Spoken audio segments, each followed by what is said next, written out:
په کابل کې 700 کورنیو ته د سرې میاشتې ژمنۍ مرستې وویشل شوې. د افغانستان د سرې میاشتې اداره وایي چې په دې مرستو کې لومړني توکي شامل دي او د قطر هیواد د سرې میاشتې ادارې لخوا د دوی په واک کې ورکول شوي دي. د سرې میاشتې سکرتر محمد نعیم دیندار ازادي راډیو ته وویل چې دا مرستې یوازې په کابل کې بېوزلو ته نه دي بلکې ډېر ژر به یې د ویش لړۍ نورو ولایتونو ته هم ورسیږي.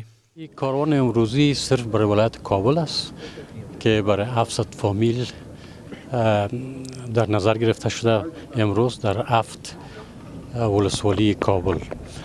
در مجموع در این پلان فعلی برای ولایات کابل، میدان وردک و فاریاب و همچنین قبلا یک اندازه مواد برای ولایت بدخشان توزیع شده که 4 ولایت است که از طریق هلال احمر قطر مواد برشان توزیع میشه. ښاغلی دیندار وایي چې په دې مرستو کې وړو نباتي غوړي، لوبیا، بوره او وچ چای شامل دي. په افغانستان کې د قطر د هیواد د سرې میاشتې د سیمه ییز دفتر مشر عبدالنعیم ازادي راډیو ته وویل چې د دوی دغو مرستو هدف په ژمي کې د خلکو سره څه اندازه مرسته ده. The aim purpose of this project is to distribute assistance to the most vulnerable and poor people during the harsh winter.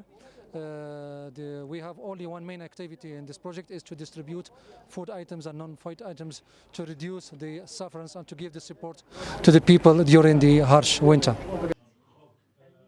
ښاغلی نعیم وایي چې د قطر هیواد سره میاشت په پام کې لري چې د روان کال تر پایه د 215,000 امریکایي ډالرو په ارزښت د لومړنیو موادو مرسته په کابل، بدخشان، وردګو او فاریاب ولایتونو کې بېوزله خلکو ته ورسوي. د افغانستان د سرې میاشتې اداره وایي چې هڅه کوي د ډېرو هیوادونو مرسته د بېوزلو افغانانو لپاره جذب کړي تر څو که په ژمي کې د لومړنیو موادو بیې لوړیږي د دوی ژوند له ډېرو ګواښونو وتلی وي.